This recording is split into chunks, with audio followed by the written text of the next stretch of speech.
só confirmar aqui. Gravação iniciada, presidente. Bom, continuando a sessão da parte da manhã do dia 6 de outubro, da primeira turma da Câmara Superior de Recursos Fiscais, a doutora Lívia pediu vista em mesa no número 35, relatoria da doutora Amélia.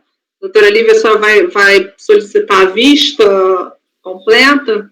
Sim, para localizar melhor onde nós já julgamos essa matéria, que eu acho que já julgamos, então eu gostaria de converter, que aí eu já consigo analisar melhor, e acho que até é bom que a relatora traz o voto também da parte que mudou completamente o conhecimento, né? A gente já julga com mais redondo. Ok, doutora Lívia, então, concedida a vista para a doutora Lívia, convertida em coletiva. Peço ao Isaías para avisar, se a patrona ainda estiver na sala, que a vista foi convertida em coletiva. Tá, muito obrigada. E vamos dar continuidade, então, à sessão pelo item 20, de relatoria do conselheiro Luiz Toselli, recorrente Fazenda Nacional, interessada em Telco Comércio. Por favor, conselheiro, o senhor está com a palavra. Edeli, eu te mandei o arquivo por e-mail agora, tá? Trata-se de recurso especial de divergência interposto pela PGFN em face do acórdão tal, na parte em que, por maioria, reconheceu a ocorrência da decadência de todos os fatos geradores exigidos, com fins de janeiro a dezembro de 2001, por entender aplicável o artigo 150, parágrafo 4º do CPI. Resignada com a decisão, a Fazenda apelou, tentando que o acórdão recorrido diverge do entendimento proferido desse paradigma aqui que eu menciono, e que tem a ementa aqui que, não havendo prova nos autos de que houve efetiva antecipação de pagamento, ainda para aqueles que vislumbram somente pelas regras CTN, a mesma não se operou, aplicável no 7.3. No meio do despacho de exame de admissibilidade, foi dado seguimento ao apelo da PGFN em razão da caracterização do dissídio. E aqui as razões determinantes do despacho que deu seguimento, eu transcrevo no meu abster de ler. Mesmo cientificada da interposição e seguimento do recurso, a contribuinte não se manifestou, é o relatório, presidente. Conhecimento. O recurso tempestivo, aqui eu fiquei com uma dúvida, mas a minha decisão foi por conhecer, mas como eu tive essa dúvida, eu vou trazer para o colegiado discutir, porque pode ser que vocês tenham essa mesma dúvida também. Então, eu estou conhecendo pelos mesmos fundamentos do despacho decisório, e até mesmo porque não houve contrarrazões questionando. Qual que é a minha dúvida? Se aqui, nessa situação específica, houve falta do pré-questionamento. Por quê? O acórdão, para fins de reconhecer a aplicação do prazo decadencial pelo 150, parágrafo 4º, partiu da premissa de que a fiscalização não teria alegado a ocorrência de fraude, dolo ou simulação, bem como que o tributo lançado corresponderia à diferença de recolhimento. Então, ele meio que presumiu o recolhimento como? Porque teve um pedaço da COFINS que foi declarado em DCTF, mas o próprio TVF já tinha falado que não houve nada de recolhimento de COFINS no ano. Inclusive, aquele valorzinho a menor que foi declarado de DCTF não foi recolhido. Mas o acórdão aparentemente não levou isso em conta, e na passagem dele ele dá a entender que, como ele partiu da premissa que era diferença de recolhimento, e na hipótese de ausência de dolo, fraude ou simulação, ele aplicou o 150. E a Fazenda, no recurso, trouxe o paradigma que você não pode presumir o pagamento. Então, a minha conclusão foi: o fato é que a premissa que se valeu o acórdão recorrido está equivocada. Não se trata de diferença de recolhimento, afinal os valores declarados não foram pagos. Assim como não houve embargos de declaração contra essa equivocada premissa, isso impossibilita ou não o conhecimento do RESP. A meu ver, não. Por quê? Porque o recurso especial questiona a presunção do pagamento com base na declaração de voto em precedente que atesta que o ônus da prova da antecipação é do contribuinte, razão pela qual, inexistindo prova nos autos quanto à efetiva antecipação, aplicável no 7.3. É por isso que, nesse primeiro lance de olhar, eu estou conhecendo. E aí, dele, salvo o melhor juízo, eu acho que a declaração de voto foi sua, e você coloca isso categoricamente na declaração de voto. E o acórdão, realmente, ele não menciona a palavra em nenhum momento pagamento, ele parte da premissa que é diferença de recolhimento. Então, se você tiver um rigor bastante, eu acho que faltaria um pré-questionamento. Mas, para mim, eu acho que o paradigma reformaria o recorrido. Então, é isso que eu levo em conta, por isso que eu conheci, mas essa é um ponto que eu trouxe para o colegiado, porque eu tive dúvida, e aí eu costumo ser o mais franco possível nos votos, e coloquei aqui a questão para o colegiado. Então, presidente, eu não sei se eu sigo para o mérito, ou de repente a gente faz uma votação para o conhecimento. Se houve falta de pré-questionamento, aí não conheceria. Eu entendo que não, que o paradigma ele reformaria o recorrido, e por isso que eu acabei conhecendo, tá bom? Ok, a conselheira Edelia, vamos fazer uma votação no conhecimento, então, para a gente ratificar e seguir adiante, ok? Eu acho que não tem problema com pré-questionamento aqui não. O paradigma, ele diz que se aplica um 7.3 porque a contribuinte não logrou comprovar o efetivo pagamento. Então, as premissas, o colegiado ACO, né, no qual eu participava, entendeu irrelevante a confirmação de efetivo pagamento para fins de contagem do prazo decadencial. Para mim, ok, alguém tem alguma coisa contra esse conhecimento? Então, vamos seguir com mérito, ok? Então, pode falar, conselheira Lívia. Só tem gente até que questiona se aplica pré-questionamento para a Fazenda, não é? É uma dúvida minha. Mas eu acho que tem gente que nem aplica pré-questionamento contra a Fazenda Nacional. Para mim isso é novidade, interessante. É mais um tá no manual. Pode falar, conselheira Edelia. Pré-questionamento, ele foi previsto no regimento falando só de sujeito passivo, mas ele é aplicável também à Fazenda Nacional, porque o pré-questionamento, ele é da essência da caracterização do decídio jurisprudencial. Se a matéria não está debatida no recorrido, então não há como constituir a divergência em fase de paradigma. Então, isso está no manual de admissibilidade. Não é por isso que eu estou conhecendo. Ok. Conselheiro Caio. Só muito breve, o doutor André, ele gostava de defender essa questão da ausência do pré-questionamento, mas, na verdade, o silêncio do regimento é interpretado como, na verdade, uma carga histórica da possibilidade da Fazenda antes poder recorrer sem a demonstração da divergência jurisprudencial. Então, é isso. Ok. Conselheiro Tozelli, pode seguir adiante. Primeiro, agradeço a aula dos renomados processualistas aqui presentes, sempre de grande contribuição para o meu conhecimento processual. Presidente, mérito, a controvérsia que se coloca nesta instância superior se restringe à contagem do prazo decadencial quinquenal que a Fazenda dispunha para constituir crédito tributário de COFINS relativo às competências mensais de janeiro a dezembro de 2001, considerando que a data de ciência da autuação se deu em 14 de 8 de 2007. O acórdão recorrido reconheceu a decadência com fundamento no 150, parágrafo 4 do CTN, por entender que a inclusão de valores em DCTF indicaria diferença de recolhimento, situação esta que, somada à ausência de dolo, fraude e simulação, exige que a contagem do prazo decadencial seja feita a partir da data de cada fato gerador, na linha do referido precedente vinculante do STJ. Já a PGFN sustenta que o ônus da prova do pagamento é do contribuinte, sendo que, nesse caso, o próprio TVF registra expressamente que não foram constatados quaisquer pagamentos, ensejando assim a contagem pelo 173. Pois bem, no âmbito do CARF, a matéria em litígio tem seu julgamento afetado pelas disposições do anexo 2 do regimento interno, né, que eu cito a vinculação do CARF aos repetitivos. Eu sei que tem alguma divergência aqui, mas para resumir, que é um tema bastante conhecido, a minha interpretação do repetitivo é que na ausência de pagamento antecipado, realmente, por si só, você já conta o prazo quinquenal pelo 173. Então, qual que é a minha conclusão? Tendo isso em vista e considerando que, nesse caso específico, restou esclarecido que não houve antecipação de pagamento de COFINS no ano de 2002, inclusive em relação aos valores que teriam sido declarados, os fatos geradores são mensais e aqui a ciência do lançamento se deu em 14 de 8 de 7, constato que o direito da Fazenda Nacional exigir as parcelas lançadas para as competências de janeiro a novembro já havia decaído. Isso porque o prazo limite para a competência mais recente desse período, novembro de 2001, expirou em 1/1/7. Contudo, o crédito foi constituído em 14 de 8, data posterior ao término.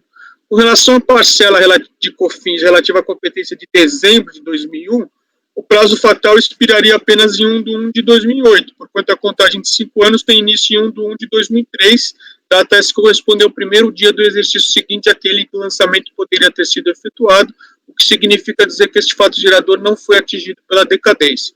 Conclusão, diante do exposto, presidente, eu conheço do recurso especial e no mérito do parcial provimento para manter a exigência da COFINS relativa à competência de dezembro de 2001, é como voto. Ok, conselheira Ideli. Mantenho meu voto no acórdão recorrido, nego o provimento ao recurso da Fazenda, né? Postura conhecida, a conduta, a declaração em DCTF que atrai os 150. Ok. Conselheira Lívia. Posição conhecida também no mesmo sentido da divergência da doutora Ideli. Ok. Conselheira Viviane. Também posição conhecida na linha do relator, acompanha o relator. Ok. Conselheira Amélia. Posição conhecida também na linha da divergência da doutora Ideli. Ok. Conselheiro Fernando. Presidente, eu também vou votar com a divergência, né? Havia dúvida durante um tempo qual o alcance lá da decisão do STJ, mas inclusive eles simularam, né? Então, súmula STJ 555 diz: quando não houver declaração do débito, o prazo decadencial quinquenal para o fisco conta-se exclusivamente na forma do artigo 1731.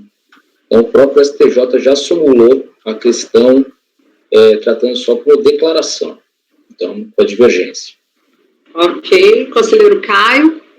Só uma dúvida para o relator. Você chegou a analisar, doutor Tozeles, tem DACOM nos autos?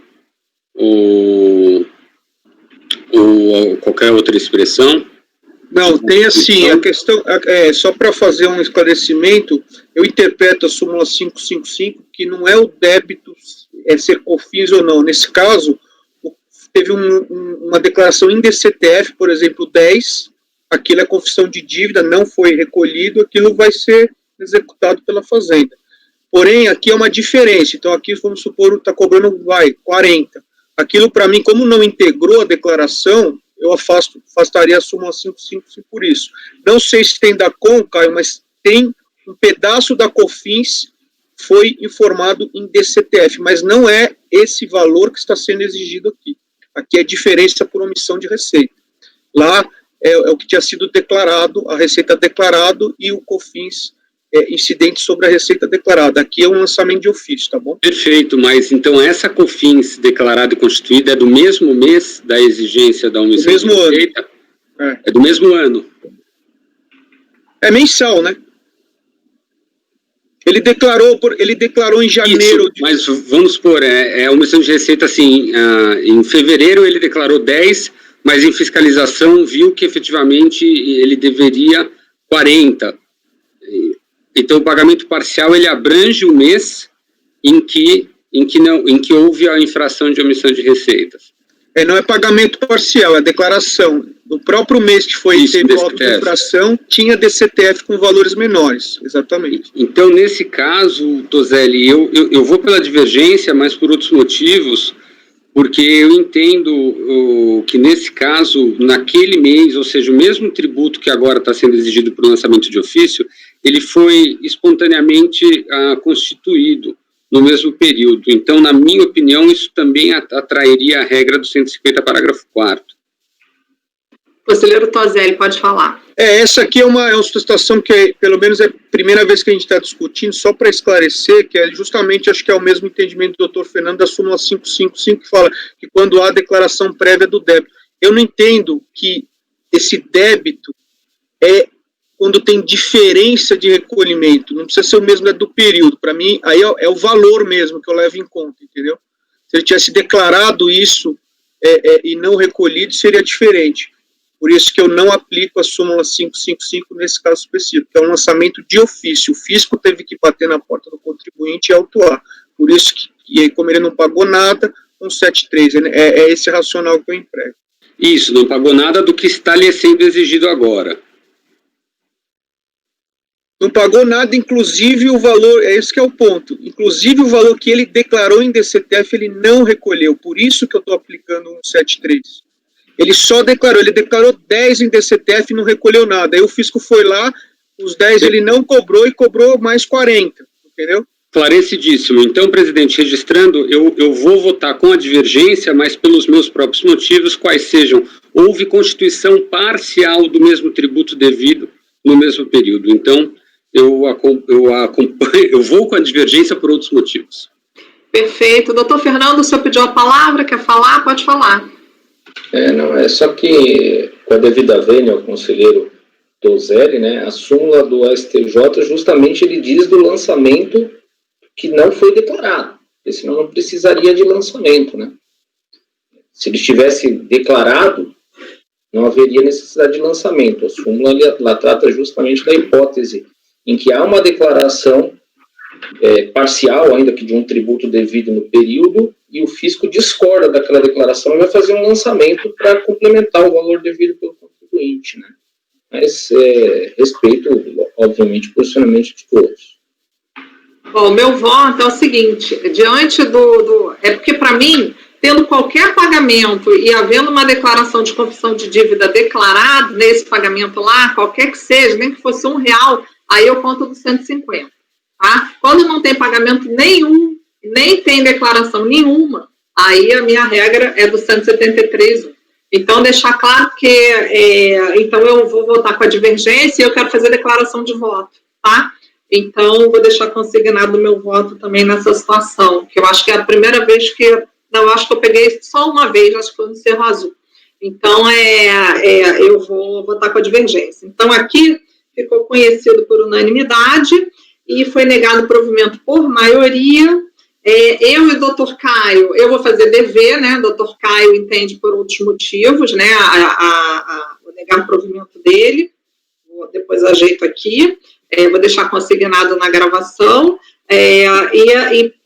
vencido, então, o relator e a conselheira Viviane, tá certo? Bom, eu vou pedir para a conselheira Lívia fazer declaração de voto, porque a doutora Edeli não posso pedir mais, para fazer declaração de voto. Voto vencedor. Voto vencedor, né? Desculpa, voto vencedor. Estou tão perturbada com esse candidato dele fazer um monte de voto vencedor. Então, doutora Lívia, a senhora pode fazer o voto vencedor? Tá, ok. Então, vamos lá. Sim. Aí eu vou fazer declaração de voto. Vamos continuar, então. Isaías, o item 21 chegou? Não, doutora.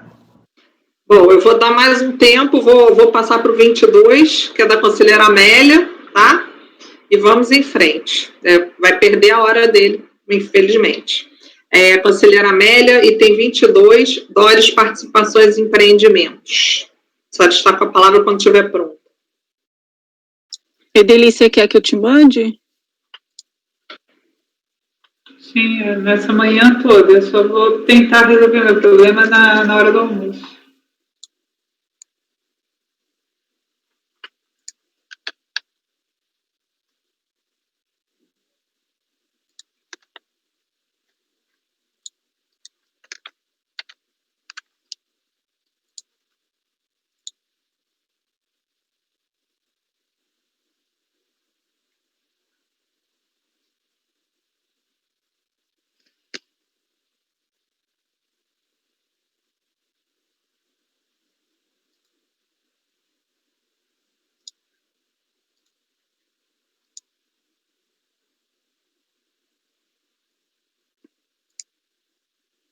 Enviei.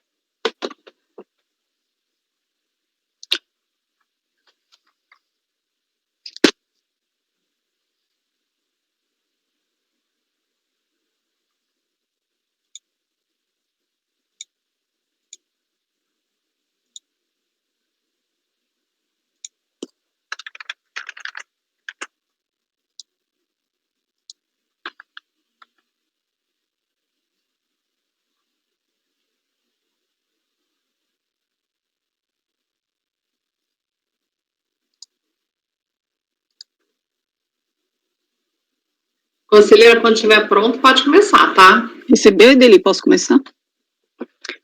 Então, Obrigada. É um recurso especial da contribuinte contra o acórdão 801001366, em que se afastou a preliminar de decadência pelo voto de qualidade e negou-se provimento ao recurso por unanimidade de votos. A ausência de pagamento, aplica-se o 173, inciso 1. Então, a contribuinte entrou com esse recurso especial, alegando divergência com relação à contagem do prazo. Parágrafo 4º do artigo 150. Quando o tributo sujeito a lançamento por homologação, ausente fraude, dolo ou simulação, aplicabilidade do inciso 1º do 173. Despacho de admissibilidade deu seguimento, com base nos acórdons 103.222.19 e 108.069.07.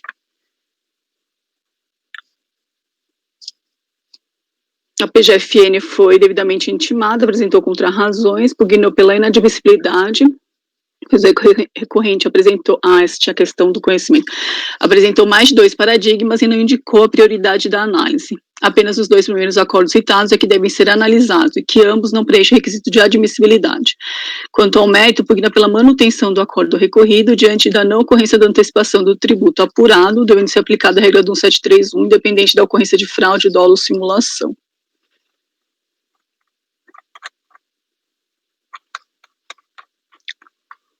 Então, tratou-se de um auto de infração de CSL não recolhida no ano calendário de 96, em razão da compensação maior do saldo de base de cálculo negativa de períodos anteriores. A DRJ considerou o lançamento procedente e, quanto ao tema em questão, entendeu que o prazo para a constituição do crédito tributário seria de 10 anos, por se tratar de uma contribuição, e afastou a preliminar de decadência.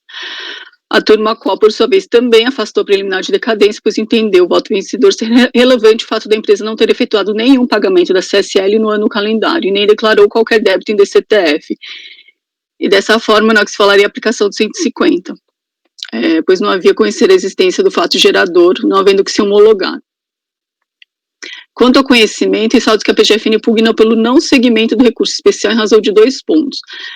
O recorrente, ao apresentar seus paradigmas, apresentou diversos sem ordem de prioridade. O despacho de admissibilidade a seu turno analisou 2 paradigmas, com base no parágrafo 5º, artigo 67, os acordos 103.222.19 e 108.069.07, e admitiu com base em ambos. A PGFN argumenta que estes 2 não foram os 2 primeiros paradigmas apresentados pela recorrente, não cabendo ao conselheiro escolher, devendo ser utilizados como paradigmas os acordos 103.222.19 e 107.093.50. Então, de fato, parágrafo 5º do artigo 67, vigente à época da análise, assim determinado.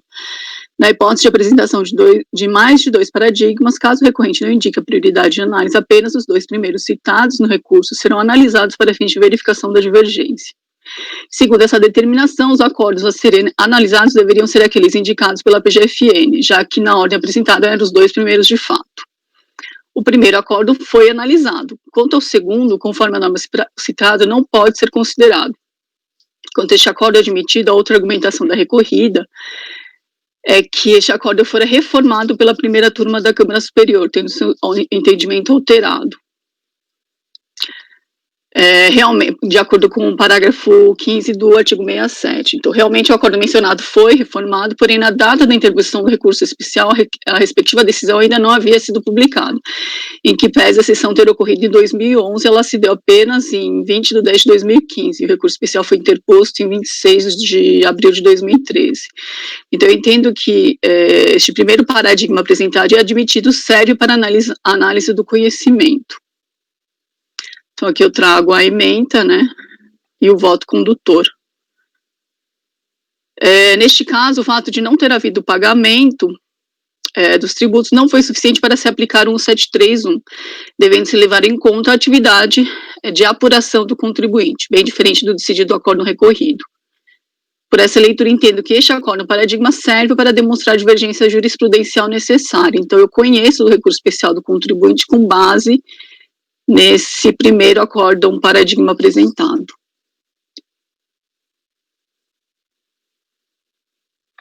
Pode prosseguir, conselheiro. Então, com relação ao mérito, no mesmo sentido, aplicando aí ao entendimento já da doutora Edeli, a teoria da atividade, né?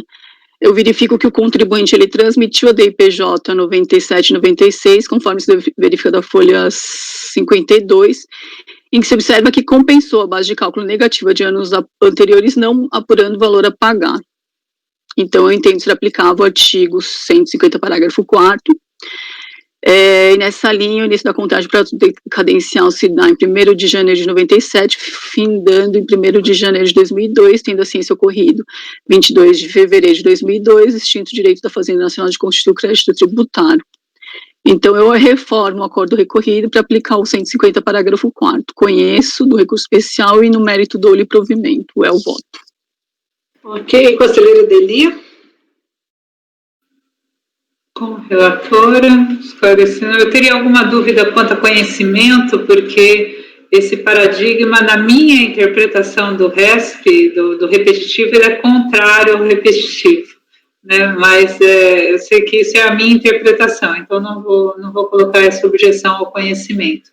Mas o lançamento é de Malha Fazenda, Fernando, bons tempos, Malha Fazenda. Quer dizer, revisão de DIPJ, né? Aqui é compensação integral de base de cálculo negativa, não é apuração original de base negativa de CSL, apurou base positiva, mas compensou integralmente, então, e o lançamento é só para exigência do tributo que deixou de ser apurado em razão dessa compensação integral, respeitando a apuração do contribuinte, então acompanha a relatora. Ok, conselheira Lívia. Acompanha a relatora. Conselheira Viviane. Eu abro a divergência aqui, presidente, não tendo pagamento, o prazo é do ótimo, 73. Então, com divergência. Ok. Conselheiro Fernando. Com a relatora. Conselheiro Toselli. Eu acompanho a divergência, presidente. Ok, conselheiro Caio. Só esclarecendo que, nesse caso, aqui não houve DCTF nem antecipação de pagamento, mas, diferente do contribuinte que apura o prejuízo no imposto de renda ou a base negativa da CL, ele teve a base positiva, mas ele fez manobra compensatória. Então, nesse caso, eu entendo que aplica a regra do 73, porque havia tributo devido e ele não foi nem antecipado nem constituído por instrumento declaratório hábil.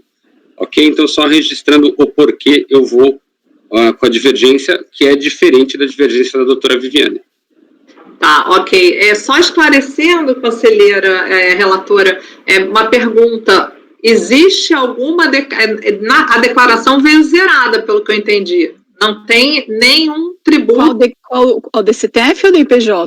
DIPJ zerada. Não, DIPJ. E há algum tributo em DCTF declarado?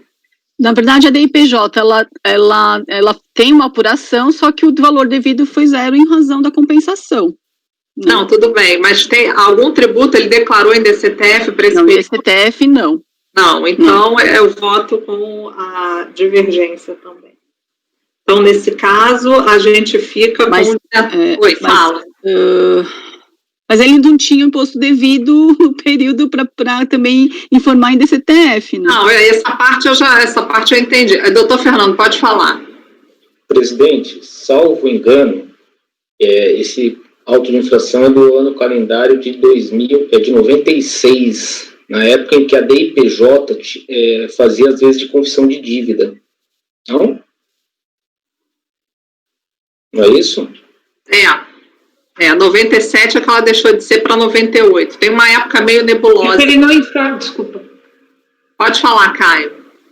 Então eu vou precisar mudar minha posição, por coerência com exatamente o que eu falei. Por que dele, por que não? Por favor. Posso falar? Pode. Porque ele não, ainda que a DIPJ fez confissão de dívida, ele não informa débito. Ele não informa, ele não confessa, porque ele compensa a base integralmente. Só reforço o meu entendimento pelo 73. Perfeito. Pode falar, doutor Toselli. Aqui, Caião, ele declara zero, porque ele compensou a base, então a própria DIPJ não confessa débito nenhum. isso eu me atentei, mas na época ele não estava sujeito a DCTF. Não. Então, essa é a grande questão. Mas existia. Mas Isso, a confissão mas de aí- dívida era na DIPJ. Isso, mas aí nesse caso, o instrumento constitutivo, ele preencheu a apuração dele. E essa é a minha grande diferença. Então, a apuração do tributo devido foi informado ao fisco no instrumento constitutivo e ele informou a manobra compensatória também aqui. Entendeu? Então, o que a gente está falando é, eventualmente, a não homologação da manobra compensatória, que aí eu acho que aplica o 150, parágrafo 4º. Conselheira Delia, para finalizar. Esse caso não difere em nada dos outros que nós já julgamos, tá? É sempre malha, talvez, tudo bem, 96 da IPJ é a confissão de dívida, mas a confissão de dívida da DIPJ está naquela folha inicial que está aqui na página 16,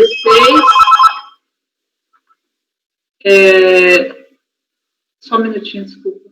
Página 16, onde vem ali a relação dos valores que foram apurados naquela declaração. Ano calendário 96, ele está sujeito a DCTF e DIPJ, né? E poderia levar o valor para a DIPJ também, para a DCTF, né? Então, a premissa não é essa. E no campo em que ele deveria informar o IR a pagar e CS a pagar, ele declara zerado, né? A apuração só é de base zero. Então, não sei se isso altera a concepção do CAR.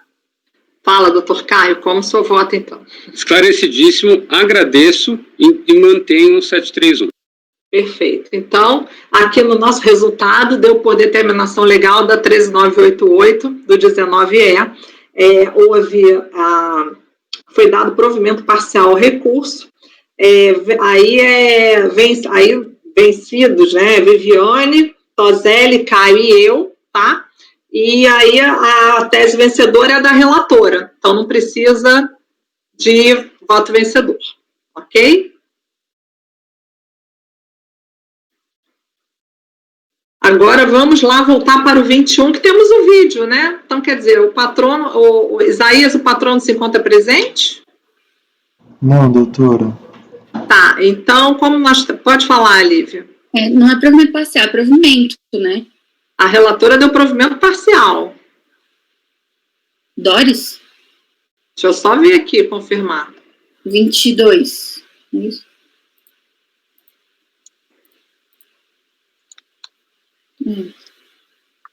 Dar provimento, certo, perfeito. Então, vamos lá. Por determinação legal da 1398819E, foi dar provimento, né, conhecido por unanimidade, e por conta do 19E, dar provimento, vencidos Viviane, Toselli, Caio e eu. Como a relatora fez a tese, não precisa de nenhuma declaração de voto. Resolvido? Ok. Então, vamos ao 21. Nós temos o vídeo, o patrono não se encontra para o acompanhamento, mas temos o vídeo, ok? Conselheira Viviane, a senhora está com a palavra.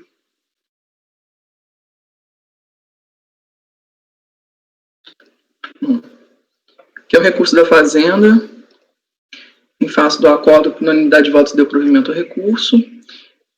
Aqui transcrevo a ementa, a questão do saldo negativo de contribuição social, compensação de glosas de despesas.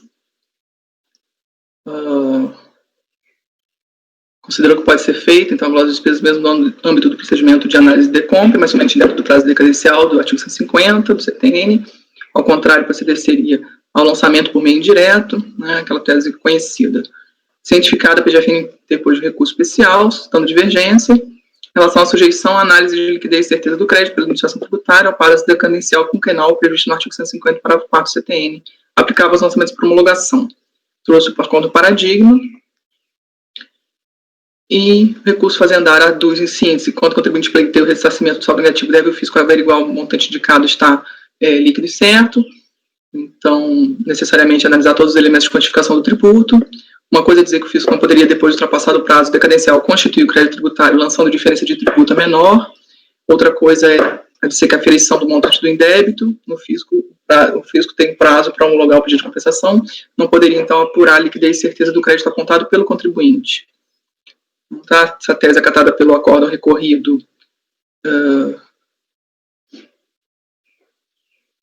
de aplicação, né, do prazo decadencial para revisão do SED implica que as compensações que utilizem créditos anteriores a 5 anos estariam fora do exame de veracidade, liquidez e certeza pela Receita Federal. Então, o prazo que dispõe para homologar, no prazo que dispõe para homologar o pedido de compensação, o fisco tem ampla liberdade para aferir a correção do indébito. O saldo negativo enquanto o crédito apontado não submete ao prazo decadencial para lançamento, previsto nos artigos 150 e 173, e ao final do recurso ter a reforma, então, para o afastamento da decadência. O presidente da Câmara reconheceu o dissídio, deu seguimento ao recurso, o contribuinte foi intimado, aqui houve a questão da sucessora, foi apresentado contra-razões pela sucessora, houve uma intimação para regularização, então, resume-se aos argumentos trazidos em contra-razões, razão decidida do acórdão é a pretensão do fisco, procedimento da análise de compra, realizar glosa de despesas não consignadas em DPJ retificadora, para se tratar de glosa de despesas, aplica-se o prazo credencial de 150, o acórdão recorrido, então, ressaltou, nesse caso, a hipótese, caso a hipótese fosse de verificação de estimativos do imposto retido na fonte, deduções do imposto devido, aplicar-se o prazo de homologação tácita da compensação do artigo 74, paradigma apontado pela Fazenda expressa o mesmo entendimento, com exceção no acordo recorrido, ou seja, de que quando a análise fiscal refere-se a estimativas ao R-fonte, não se aplicam as regras de decadência do CTN. Então, ele aponta que o paradigma aprecia a situação fática distinta do julgado. No presente caso, as despesas foram apontadas pelo contribuinte, influenciaram a base de cálculo da contribuição social. Conselheira Amélia, desculpa, conselheira Viviane. Conselheira Amélia. Entendi. A senhora apertou a mão? Tá com a mãozinha levantada. Tá. Só lembrando que tem um vídeo. No presente caso, então, as despesas foram apontadas pelo contribuinte, influenciaram a base de cálculo. O caso de paradigmas seria, então, distinto. O recolhimento de fontes estimativas não influenciam o crédito quantitativo da norma individual e concreta. Então, o paradigma não demonstraria entendimento divergente entre a mesma situação fática. Quanto ao mérito, acrescenta que o fisco tem o poder de verificar todos os elementos, também tem o poder de verificar os elementos de quantificação do próprio tributo, então, do crédito tributário, lançado pelo contribuinte, respeitado, então, o prazo do artigo 150, parágrafo 4º. Os prazos têm natureza distintas para se realizar a glosa, tendo em vista a influência da base de cálculo, portanto, na constituição do prazo, e para as glosas relacionadas ao pagamento de R-fonte estimativas, seria, por se tratar de indébito, então, contaria a partir do momento que ele é pleiteado pelo contribuinte. Então, ele faz essa distinção, né? Cita exemplos de jurisprudência para ele ter, afinal, não conhecimento do recurso especial do PGFN, e não se entenda ainda assim o improvimento do recurso mantendo essa decisão recorrida. Então, esse é o relatório. Ok, vou compartilhar o vídeo aqui com os senhores.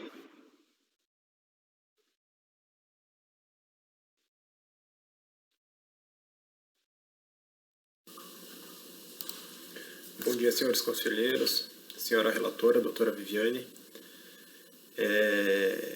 Vou começar aqui a sustentação oral.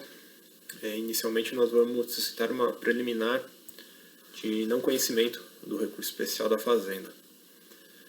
Conforme, acredito eu, já relatado pela doutora Viviane, trata-se de pedido de compensação de crédito de saldo negativo de CSLL, apurado no ano calendário de 99, com débitos de COFINS e imposto de renda retido na fonte. Então, conforme o despacho de origem, as compensações foram parcialmente homologadas, não tendo sido reconhecido o saldo negativo de CSLL.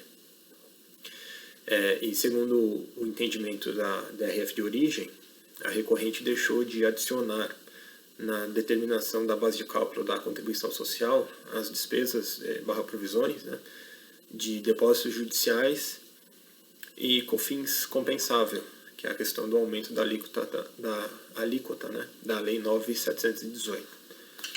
Então, o despacho decisório que homologou parcialmente as compensações, né, proferido em julho de 2008, é importante a gente se atentar nessa data, ele acabou por proceder à recomposição da base de cálculo da CSLL apurada no exercício do ano 2000. Tá? Então, essa recomposição ela acabou que resultou numa apuração a maior do tributo devido, do qual reduziu o saldo negativo objeto das compensações não homologadas. Então, assim, o despacho decisório, proferido em 2008, acabou por recompor a base, do que decorreria uma nova apuração, a qual, ao nosso entendimento, deveria ter sido feito uma nova fiscalização, né? Deveria ter ocorrido uma fiscalização com o respectivo lançamento dentro do prazo decadencial, né? O prazo do artigo 150, parágrafo 4º do CTN. Então, dessa forma, o acórdão recorrido, né? Ele entendeu pela possibilidade da glosa das despesas, porém, dentro do prazo decadencial do artigo 150, parágrafo 4º do CTN, o que não foi o caso dos autos, né? Foi efetuado um novo lançamento com a consumação do prazo decadencial, fora do prazo decadencial, e de modo que, por mero inconformismo da PGFN, esse foi o objeto do recurso especial.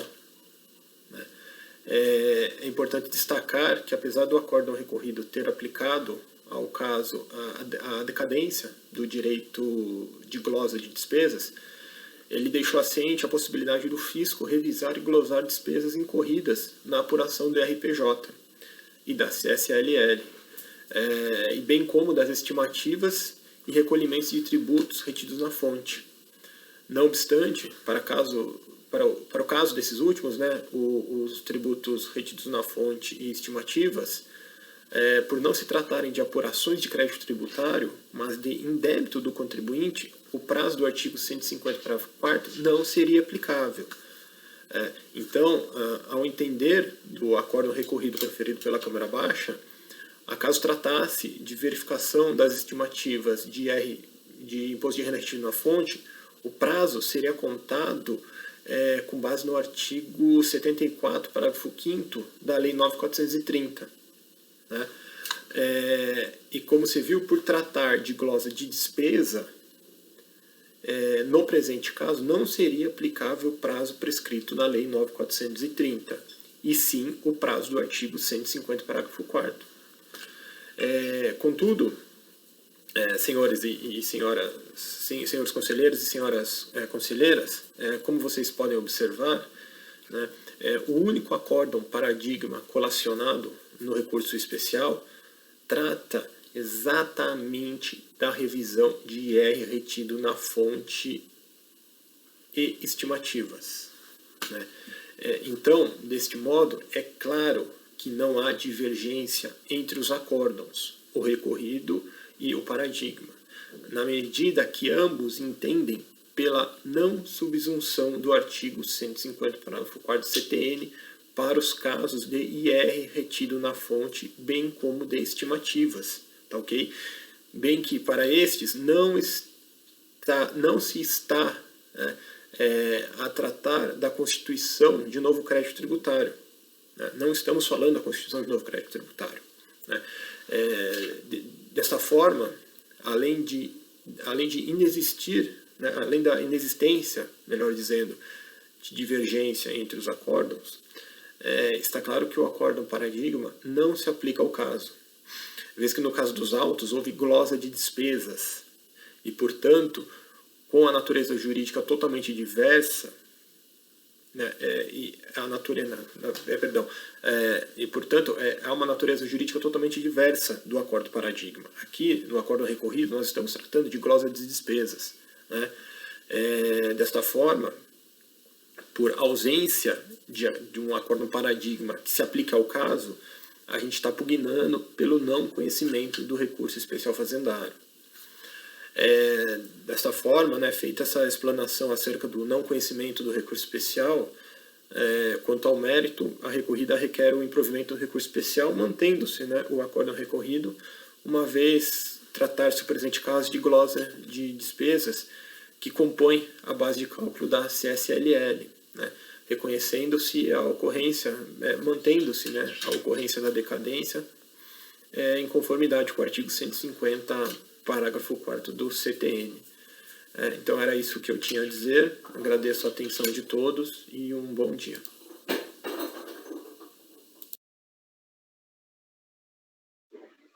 Bom, conselheira, pode continuar o seu voto. Bom, então, aqui a questão do conhecimento.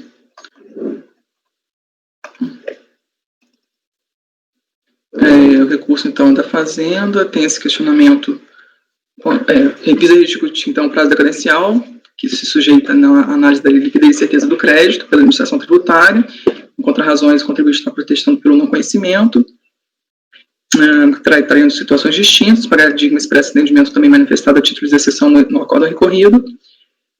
Quanto às situações fáticas, o contribuinte sustenta que a diferença consiste em que no presente processo, o ajuste do saldo negativo decorre de glosas despesas, valores computados na base de cálculo anteriores ao tributo devido, após que no paradigma decorre estimativas e R-fonte retido, valores deduzidos do imposto devido, argumento que tais despesas são inerentes à constituição do crédito, devendo ser aplicada a regra do 150.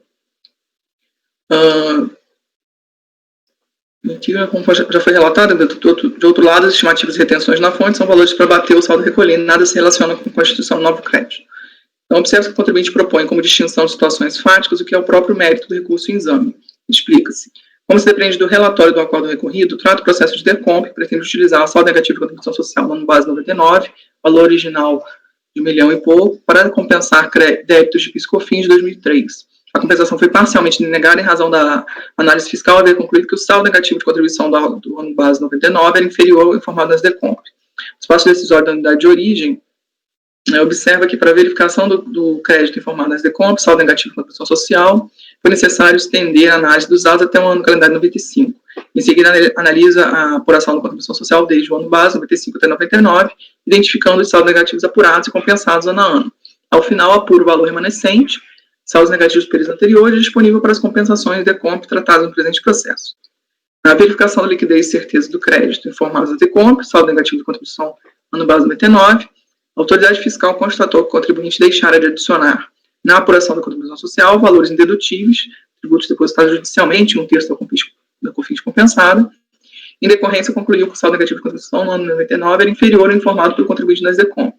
O entendimento manifestado pelo colegiado da COF foi no sentido de que a análise fiscal do crédito de saldo negativo, postulado em decomp, sujeita-se a prazos decadenciais distintos, conforme a natureza da parcela do saldo negativo revista, no sentido de que não mais compõe o saldo negativo.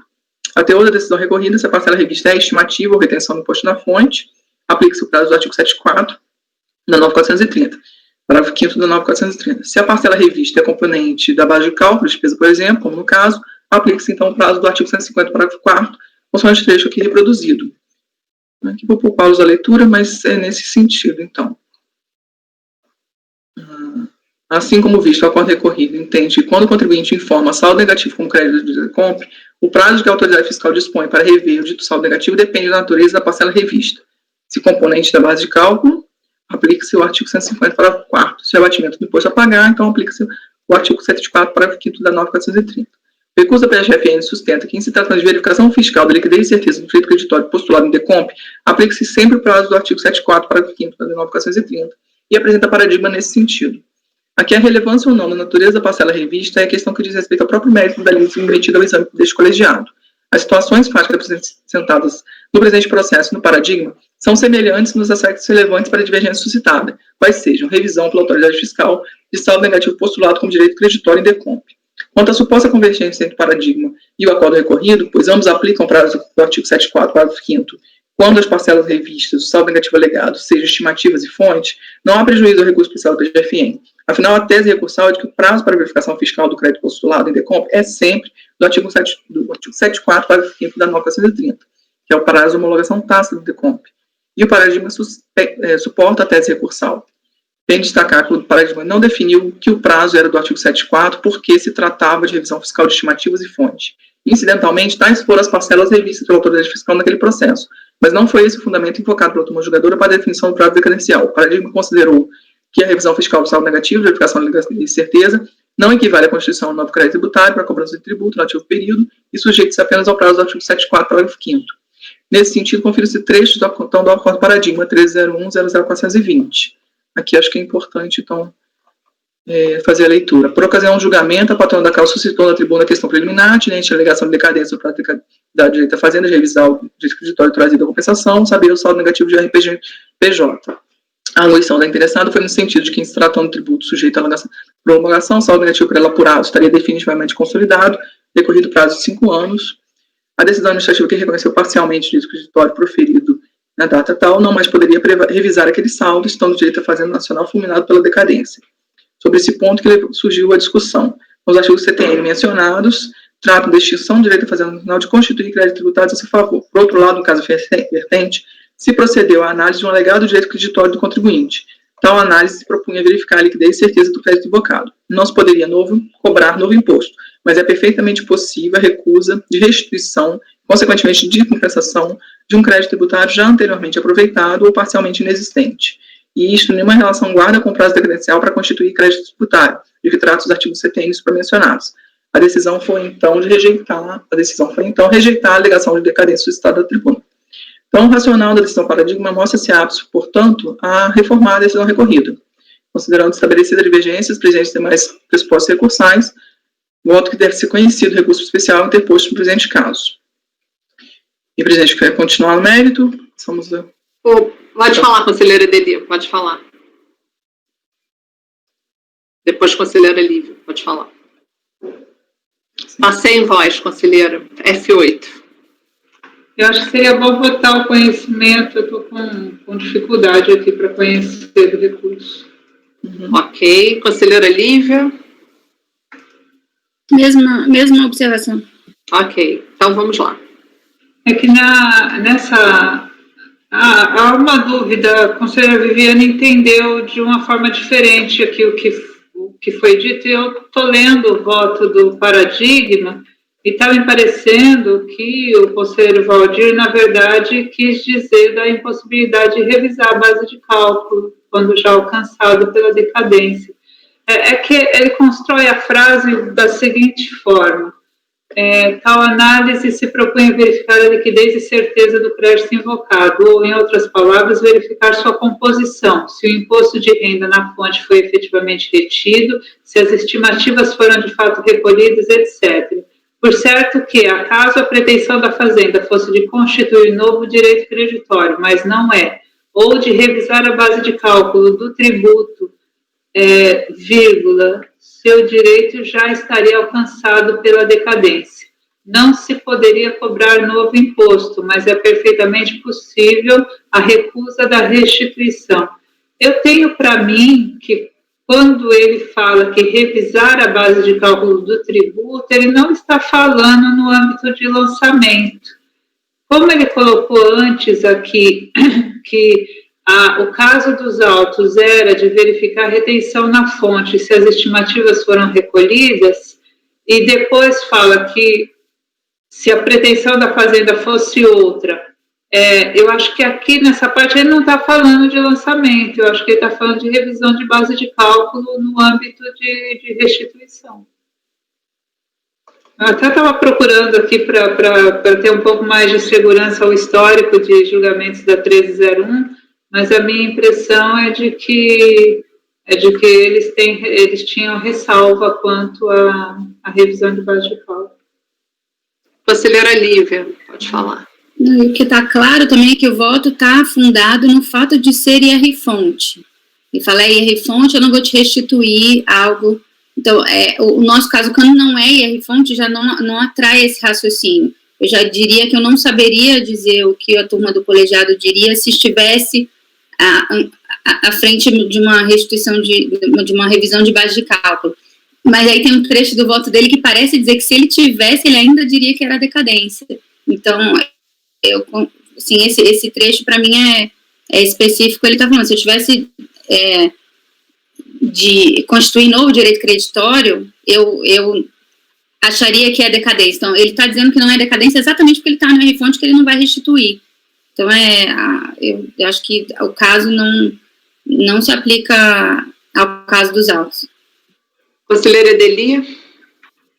Eu entendo um pouco diferente da conselheira Lívia, porque eu seguiria na linha da conselheira Viviane. Embora os acórdãos tenham parâmetros fáticos diferentes, mas essa diferença não é determinante para a decisão, eu acho que o dissídio jurisprudencial se caracteriza. Então, se ele não tivesse falado nada, no paradigma, aqui no voto condutor do paradigma, eu concordaria eu votaria com a conselheira Viviane, mas eu já li, reli e continuo achando que o entendimento que eles fazem ressalva a revisão de base de cálculo para fins de reconhecimento do direito creditório. Né? Se acaso a pretensão fosse, e aí lá na frente, né, se essa fosse a pretensão, mas não é, então por isso é perfeitamente possível a recusa da restituição. Então eu vou divergir no conhecimento. Ok, conselheira Lívia. Eu acho que o voto do paradigma está fundado no fato de ser R-fonte, ele fala que não vai restituir. Como o nosso caso não é R-fonte, não é restituição, não aplica o racional. Além disso, tem essa questão desse... E ele, além disso, ele fala, né, se eu tivesse em sede de revisão de base de cálculo, eu acho que a decadência estaria... Aí poderia dizer se isso aqui é um ad argumentando, assim, como ele diz que é discussão, a maioria do colegiado, parece que isso foi a discussão da maioria, ele coloca ali, mas ainda que não tivesse esse trecho, eu decidiria que não é o caso, porque ele está tratando de R-fonte, o raciocínio dele é todo em R-fonte, ele fala, não vou restituir para você, então a gente não está falando de restituição no caso dos autos, então acho que o racional do paradigma não se aplica. Conselheira Amélia, como vota? Eu também voto com a divergência da doutora Edeli. Ok. Conselheiro Fernando, como vota? Presidente, eu também voto com a divergência, né? Mas eu entendo, assim, acho que na linha da conselheira Lívia, me parece que fica claro que o paradigma, se a gente tem alguma dúvida sobre a despesa, a ementa tira essa dúvida. Porque ele diz, em se tratando de saldo negativo de RPJ, tal verificação compreende o recolhimento do imposto de renda retido na fonte e das estimativas. Então, para mim, fica bem claro pela ementa qual é a delimitação. Então, eu lendo aqui e depois lendo fundamentação, que ele fala de base de cálculo, eu acho que não foi um opter dictum, nada, não. Eu acho que foi isso, é só esse ponto. Então, na verdade, eu acho que isso aqui, esse paradigma não serve para o caso. A FN escolheu o paradigma incorreto. Há vários que ela poderia ter indicado, mas esse aqui não. Então, também voto pela divergência.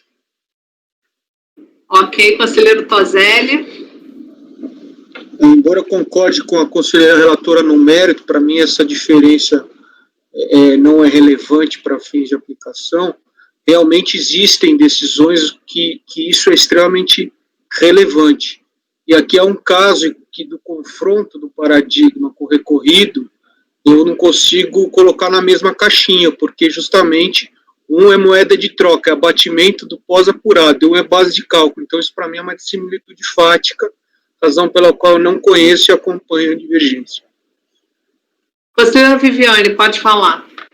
Não, presidente, só para contribuir aqui os debates, as votações que estão adiantadas, mas a leitura realmente é questão de leitura, né? A leitura que eu fiz desse trecho aqui do paradigma, para mim ele é amplo, né? No sentido de considerar que, por certo, que a caso a pretensão da Fazenda fosse de constituir novo direito creditório, mas não é, e ainda assim de revisar a base de cálculo do tributo, seu direito já estaria alcançado pela decadência. Não se poderia cobrar novo imposto, mas é perfeitamente possível a recusa de restituição e, consequentemente, de compensação de um crédito tributário já anteriormente aproveitado ou parcialmente inexistente. Isso tem uma relação agora com o prazo decadencial para constituir direito tributário, crédito tributário que trata os artigos CTNs mencionados. Então, rejeitou a decadência. E na ementa, acho que fica até mais clara essa situação, porque ele não coloca, não se trata de constituição...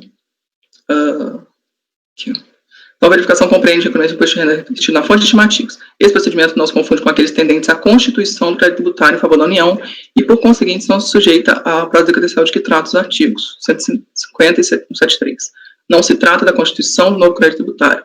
mais a recusa de restituição ao alegado indébito, qual, afinal, se revelou inexistente, ainda que parcialmente. Então, essa questão mesmo de leitura, e como eu consigo apurar aqui da leitura do paradigma, que ele faz essa diferenciação aqui em relação às despesas, né, a glose de despesas estaria incluída aqui. Quer dizer, ele não faz, né, ele trata tudo pelo artigo 7.4, diferentemente do acordo recorrido, nesse sentido que eu admito o conhecimento. Então, só para reforçar meu voto. Ok. Conselheiro Toselli, então, votou com a divergência, né? Só para... Perfeito. Conselheiro Caio, como vota? Eu também vou acompanhar a divergência no sentido de que aqui é relevante para a apuração do mecanismo da formação do débito da questão, isso é a glosa transversal por outros meios. E eu entendo que isso é sine qua non para se adentrar no debate efetivo, e não foi, na minha opinião, não está claro que foi tratado no paradigma. Ok. Eu vou acompanhar a relatora, porque eu também entendo que a gente tem que ver muito qual é a matéria. Pelo menos eu estou estudando dessa forma. Qual é a matéria devolvida? E dentro da matéria devolvida, você pode ter situações ali dentro do paradigma que podem contemplar a sua situação específica e aí te amparar para a matéria ser devolvida. Então, como a gente vai ter aí ao longo muitas discussões ainda, inclusive em voto meu, eu só estou antecipando aí que eu acompanho a relatora no conhecimento, tá? Então, foi por maioria, não conhecido o recurso, vencida Viviane e Andréia. Vamos ao voto vencedor, então. Doutora Edeli, pode fazer o voto vencedor? Pode falar, doutora Lívia.